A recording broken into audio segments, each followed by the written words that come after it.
Welcome to the Seller Roundtable e-commerce coaching and business strategies with Andy Arnott and Amy Wees. Also, a very interesting thing, we've got a lot of inquiries for the Dutch market. So the talk is that the Amazon is going to start selling in the Netherlands in January.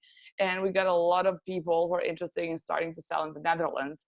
And I was actually quite surprised because I know that they have their own marketplace called Bol. And I was like, okay, I didn't know that many people want to, apart from that marketplace, which is very, very popular, that they're going to start selling on Amazon. And I think we've done like over 70, 80 ASINs the beginning of November, only for that market, which is a lot because not many people just want to go to the market, not even knowing anything about it. There is no keyword research. There are no tools that offer keyword research for the Dutch market, so you have to do everything manually. But it looks like there's a lot of people interested on starting to sell on that market as well. Okay, hot tip. I like it. Yeah. Moving into the Netherlands. Yes, from January, I think, or end of January, but should be the beginning of 2020, definitely. There's also Middle East Amazon, but I don't see a lot of people. I think people are talking about it, but I think that people over there that they buy from their own local marketplaces, they're not that much into Amazon. I mean, not at this moment. Maybe that will change in future, but for now, it hasn't made any grand entrance in that part of the world. In my MBA program, I studied international expansion. That was one of our big projects we had to do. And in the Middle East, we learned that, and even in India, there's so many local markets. Right, you didn't even know about them. Yeah, and shopping online really isn't a thing because there's so many of these little street sign kind of things, and that's how people shop. So it's another it's all about learning that market and changing it. And it's interesting how India has taken the Amazon market and definitely, popular for some things, even though their street markets are still very, very popular. Yeah, that's very interesting. Yeah, the India, and I know Megla, she did the Indian sourcing trip. It's very interesting how things are, just switching from, China to India or Vietnam as well. Steve also did a trip to Vietnam sourcing, and people are doing going to other countries, and I think it's maybe time for switching sides for where you're going to get your products, source them, or anything else. It's going to be quite interesting to see where this goes. Definitely. So when talking about going to international markets, I always tell clients, if you have some bestsellers in the States or the UK, just try and go to the German market, because German market it makes most of the products that are popular in the UK or in the US, they work, they sell good. They make profit, and there are a lot of things that you can just do the way you're doing on other international markets. And when talking about people who did make mistake or who were super successful, I always start with my absolute favorite example, and I've been sharing this example. This year I've been speaking about 9 conferences, and I change my presentation, of course, every now and then, but I always keep the Hof as my primary example of your go-to person when it comes to the mindset of going to international markets. And I probably think that, people are wondering okay, what does David Hasselhoff have to do with my listings or with Amazon or internationalization or anything? And of course, everybody knows that he was this, actor in Baywatch, running in slow-mo with his hair and hair with the chest hair, and but a lot of people don't know about his singing career, which was actually considered as a big joke in the States. But actually on the German market, he was an absolute superstar. He was literally raised to stardom. This guy was called to sing at the opening of the Berlin Wall. It was one of the most important events in the European history and world's history as well. And he, of all people, was called to sing "Looking for Freedom" at the opening of the Berlin Wall in the 80s. And, you know, like nobody has an explanation, like why Hoff? Like, why was he so popular? Like, you know, why not some like random German singer? And, you know, maybe it wasn't because of his like leather hosen and his like leather outfit. I don't know what Germans love there so much, but he was so successful. And he would never, you know, if he hadn't tried, or if somebody had told me like, go there and try, maybe I think you're a good fit for this market, he would have never succeeded that much. And like, even today, like you can buy his records like on Amazon. You can see like his face on some German stores. You know, he's still quite big and like such an amazing singer in Germany, and such a poor singer in the States. It's just like, it's so funny. But, you know, like this is what you can get if you go to international market. You know, maybe you are just the right fit for that other market. So I always say, like, you know, be like Hoff, and don't be like, for instance, Dolce & Gabbana. You know, Dolce & Gabbana is like this haute couture brand from Italy. And what they wanted to do is they wanted to kind of promote Chinese culture, Italian culture, to kind of combine it. And they made this promotional video where you have an Asian girl eating pizza with her chopsticks. And this was played in China as part of their promotional video. And Chinese people were really, really upset. And I'm pretty sure a lot of you know how sensitive Chinese people are when it comes to their culture. So this was a big and an epic failure. And this resulted by Chinese e-commerce completely banning Dolce & Gabbana merchandise from their online shops. And I mean, it's the biggest e-commerce the market over there. So they lost so much money, and it was a complete disaster. Also, something similar happened to Kim Kardashian. She didn't launch the product, but she has like this shapewear collection, and she decided to call them kimono. And then Japanese mayor, he heard about this, and he was like, oh no, you didn't, like, no, you're not gonna call kimono by our national clothing, our national attire, your shape underwear. And so this was, the whole idea was stopped, and she had to change it to something else. And so, I mean, she didn't get banned or anything, but this was also, you know, a disaster which could have definitely happened. And one of the examples that I like is in Portugal, Hyundai used to sell a car model named Hyundai Kona. And Kona is actually like a slang name for a female organ, right? And so people were just like, you know, I don't want to drive Hyundai Kona, you know, like, and so they had to change it. But after they've like produced, I don't know how many models of it, they had to change it to Hyundai Kauai. And Kauai is a Hawaiian island. So, you know, I don't know why they picked that island, but it was like no, actually, you know, nothing related to female genitalia or anything like it. So, you know, it was a job well done. And I think the kind of Hyundai industry survived, you know, in Portugal or in that part of Europe, you know. But so, I know why. Wait, I got to interrupt, because Kona is a town in Hawaii. That's actually where my dad lives. Okay. And Kauai is an island. So I think they just parlayed it over to another Hawaiian place. But I didn't right. Yeah, it makes sense. You're right. Yeah. Yeah, which accidentally means like female organ, right, in Portuguese. So they probably didn't take it through, you know.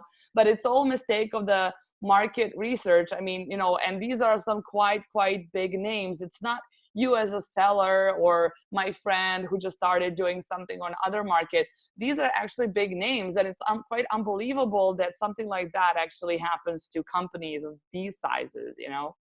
Right. Yeah. It was like the Chevy Nova, right? It means no-go in Spanish. That didn't go over well for them. Yeah. That as well. Yeah. So I have a question for you, Jana. How have you seen some successes when you've done a proper listing of somebody who's broken into one of these new markets that previously didn't have a good listing, and then you redid it for them and you saw their sales recover? Yes, absolutely. Because a lot of people come to us because we give like feedback on already written translations, and we are always more than happy to take a look at anybody's listings. And a lot of people use Amazon Launchpad, because it was for free. And, you know, like when you put Amazon and free in one sentence, it just doesn't, you know, doesn't come up with something as exceptionally good. So basically a lot of those are machine translations, and people just start selling with machine translations. And in those translations given by Amazon, you don't have any keywords, and it doesn't make much sense. You don't have properly written bullets, and it's just not a good listing. And after that, I mean, your product could be selling well, even if you have a poorly written listing, because maybe you have a fantastic product, and maybe maybe your PPC guy is doing a good PPC job. You know, I mean, there are like more pieces to a puzzle than just kind of listing alone, right? But once you optimize the listing and put right keywords and like put like high traffic keywords, and you kind of make it more localized, it's just going to help boost your sales and listing even more. It's definitely not going to harm you. But I just have to warn people, when they change their listings, they're absolutely not allowed to change. Like if you want to change something and see and test if it's going to work or not, you just have to change one variable at a time. So you're not supposed to like do like title and all bullets, you know, just change like the title, or maybe change like the first bullet and then see how it goes. So don't change everything. It's going to mess up like of your whole listing, especially if you've been ranked for some while, if you are, you know, not at the very beginning and, you know, just decided to change everything like the second day. So if you're there for a while, just don't change everything immediately, because I think it's not gonna do you any good. So Kevin, one of our listeners, has a question about, he said there's a PPC nightmare, 5 times the PPC maybe cost for all of the EU markets, because I guess maybe you have to advertise in each market individually. So he's pulling out of the European market right now. Do you have a suggested strategy to deal with having to advertise in all 5 of the different markets and all of the PPC costs that come along with it? Yeah, well, for that, I can recommend a really amazing expert, and we have a partner agency, and they do audits of everybody's listings for free. So if anybody wants their contact, I'll be happy to share. Okay. So as far as you said, they do audits of everyone's listings. Yes. But no, of everybody's accounts, sorry. Of everyone's PPC, yeah. you mean? PPC like, accounts, right? Yeah. Okay. So that's not really your area of specialty. No. Your area of specialty is more the keywords in terms of the listing. Yeah, we are more of a content translation, localization keywords. We don't, we can provide, when people ask us for keywords they can use in PPCs, because we really do a good keyword research. We can supply them with a list they can use in their PPC campaigns, but we don't manage their PPC accounts or anything. Have you seen that be a large concern for this partner agency that you work with, as far as like people saying it's just really expensive to have to, you know, manage PPC in 5 different markets? And these are fairly small markets, right? So it seems kind of crazy that you would have to, but I'm thinking maybe in these other markets, there's less, if it's a smaller market, there might be less advertising required because you're able to get higher organic ranking. So I'm sure there's a balance. There is a balance, because I know a lot of people are doing that. And I mean, nobody would have been doing it if it's like insanely expensive. But I think that there's like probably, there are strategies that are being used, and you don't have to overpay that much. And also you don't have to have that many competitors. So it doesn't necessarily have to mean that your product is going to be super expensive to advertise for instance. Spanish, Italian markets are quite small. And I mean, I would never suggest anyone to go to the Italian and Spanish market first, unless you're absolutely sure you have a really good product for it, and then you have the budget for it, for everything, you know? And that's why you're suggesting, like, don't start in all of the markets, start in no, one. I would not suggest starting on all markets. I would suggest like one. I would basically just recommend always the German and maybe the French market. I mean, UK, of course, I mean, but you know, you don't need any, you just need a good keyword research for the UK market. But yeah, let's say German market from all the other non-English markets, I would always say to go to that one.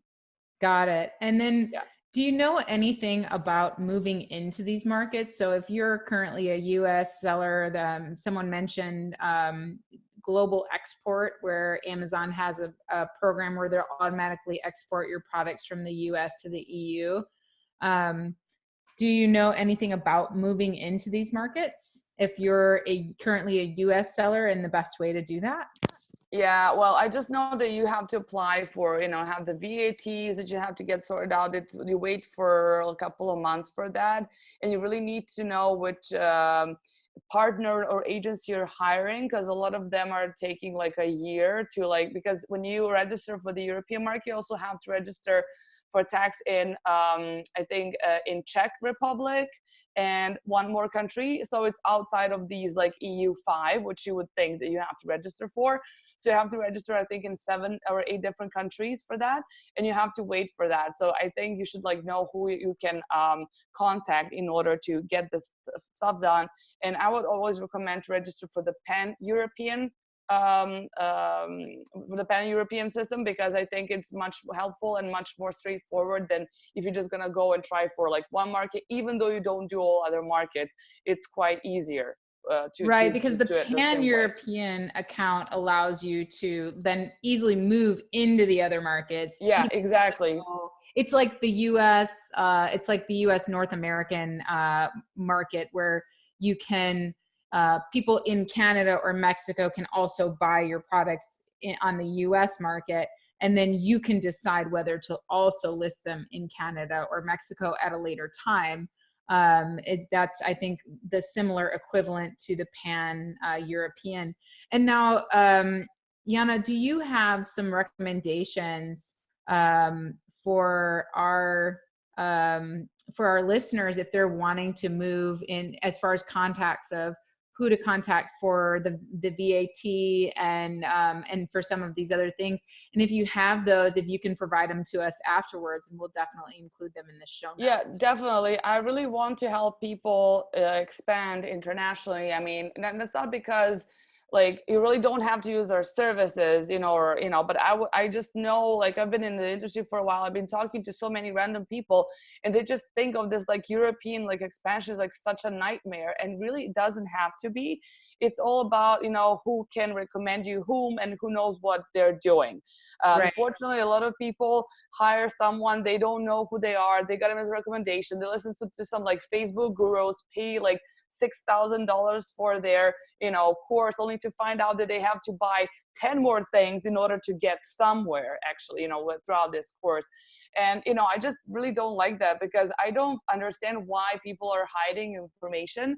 I just think, whenever I get out with the presentation, and I really tend to give a lot of information about keyword research, how we do it, what tools you should do, what's the strategy, how you should do your backends, and all sorts of other things. And I never thought that somebody's going to steal that information from me. I just think that if somebody gives you value and gives you information, I think that this is why people are going to come to you, because you've kind of discovered something for them, which is such a big secret or something, Right. So I just, just last week I saw, Danny Carlson from Candy Roy. He did an awesome job recording 1 hour on how he does keyword research. And I thought it was absolutely amazing, because he was giving so much value, and he was I didn't know if I'm going to do this or not, but here it is, complete information. And I just think that people are going to value him more and be okay, I'm going to use our agency, or I'm going to, if you recommend me someone, I'm going to say yes, because I know that you're talking about something which makes sense, right?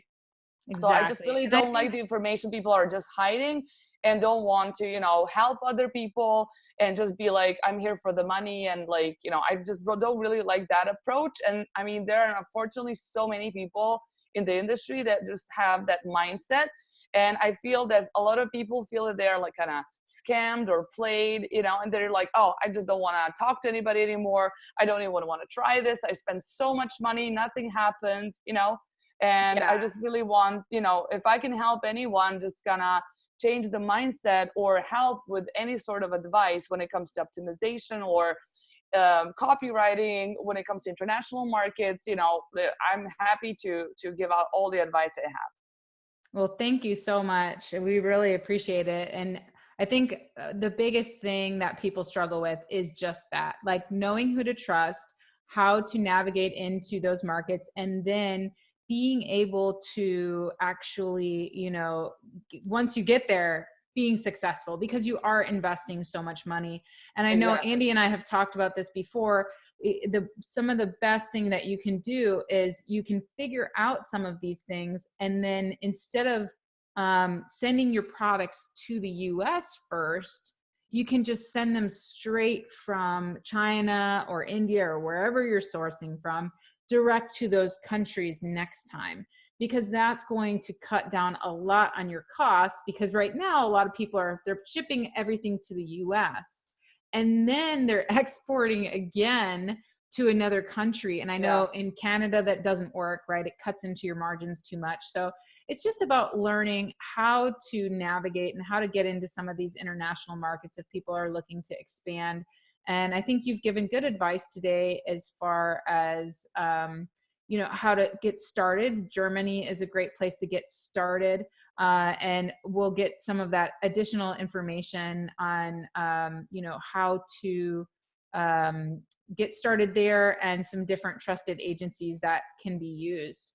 I just have like one last tip, because a lot of people, like especially from the States, they want to go to the German market. And this is a really cool example with the difference in the style, because you cannot go like overly salesy or like super sales pitchy, you know, look at the German market, because they don't like it. They're like, you know, if they're like, buy our product, we're so amazing. Germans are like, facts, you know, clear descriptions, like tell me the ingredients, like that's it. It's very cold, but you know, that's what works. Like they don't want to be pushed into buying something or telling, you know, you should not be like bragging about your product or your brand. You know, they're going to be the ones who are going to decide.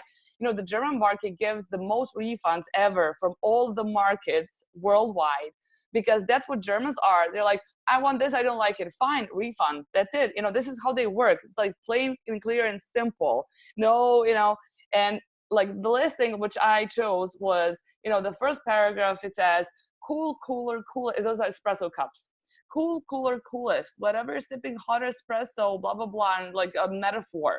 And the German one says elegant and stylish, elegant and stilvoll, you know. And then you have happier fingers, and they say like, it fits you, you know, this is what they say. Or for instance, own the enigma, just like the old ship in a bottle your granny had, some, you know, something like that. And the Germans say thermal isolate glass, full stop. You know? Yeah, just so, very like matter of fact, this is a glass. This is, you know, like the Schwarzenegger, like, what is this? You know, it's like pretty much of like, you know, give me a sentence, tell me what is it made of, how do I use it, and that's it. You know, they don't like, you know, something like adorable kids growth chart. There's like kids growth chart, or, you know, I mean, the really Germans are like, don't tell me what's adorable. I decide what's adorable. What's adorable, and don't push me into, you know, like this bullet here says, get it now, and like, you know, buy it. And they're like, I don't want to be pushed into buying anything. I'm going to decide if I'm going to buy it, and you're going to not tell me, you know, and stuff like that. And that's really important, because a lot of people will find this as like, I don't like the way this listing is talking to me. You know, it's like, I'm not going to buy this product. It's gonna, you know, and this is actually something which affects the buyers. I mean, you can ask any German person out there. They don't like any of these things. And of course, if you're selling like a plushy bear or something that's for babies, of course you can have a little bit of the, you know, like cute style, but very, very, you know, it's not like, you should not overdo it. Definitely, like, no. Well, that is definitely a great tip. And I think we've all learned today how to, first of all, why to properly do the research before moving into an international market, why to hire somebody who knows how to do SEO and who understands keywords in the international market, and that it's not just important to focus on the keywords that you would use, for example, in a title, but it's also important to focus on the type of style you use in your copywriting, because, for example, in Germany, they don't want to be sold something. They just want to be told what it is. So every market's going to be a little different, and that's what's ultimately going to affect your success, your conversions, and your sales in an international market. So thank you, Jana, for being with us and educating us on the importance of properly translating your listings and encouraging all of us to get out there and maybe try something international. How do our listeners get in contact with you? I'd like to invite all of your listeners, if you maybe, if you don't know why your product is underperforming, or, you don't know why is it doing so bad, you're more than welcome to send all listings to us. We'll be happy to tell you if they can be improved, or if they're fine, we'll tell you it's fine. So our email is info@ylt-translations.com. And we would also like to offer really cool discount, 30% off to the end of December, to all of the listeners. And just go to new markets. If you don't know what to do, send me an email. I'll be happy to help you. If you have any other questions, but like, maybe is this good for a cell phone? Is this like a title good for like a desktop computer? Just, whatever question you have, I'll be happy to answer that.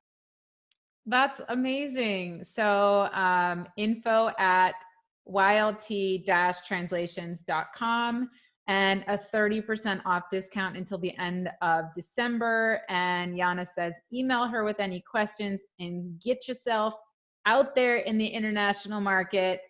Thank you so much, Jana, for being here with us. We love it. Thank you so much for having me. I really enjoyed this. Thank you so much. Thank you, Jana. And really quick, guys, Jana mentioned Danny Carlson. He was on the absolute first episode of Seller Roundtable. So go back to episode 1 and listen to that episode. He's talking about listing optimization. And I just talked to him recently and told him that we wanted him to come back on. So we will invite him back on, make sure he's scheduled there. And go look him up. He does have some great stuff to share. Besides that, guys, thanks for joining us as usual. Tuesdays, 1 p.m. Pacific time, if you want to join us live, which is always great because we get to ask our guests questions live that you guys have. Remember to subscribe, rate, and review. We really, really appreciate that as well. I know a lot of you guys are telling your friends. I keep getting emails about people, asking for support and thanking and all that good stuff. So we really, really appreciate you guys doing that. Thank you so much. And we'll see you guys next time. Thank you so much for joining us. Thanks. Thanks, guys. Thanks for tuning in. Join us every Tuesday at 1 p.m. Pacific Standard Time for live Q&A and bonus content after the recording at sellerroundtable.com. Sponsored by the ultimate software tool for Amazon sales and growth, sellerseo.com and amazingathome.com.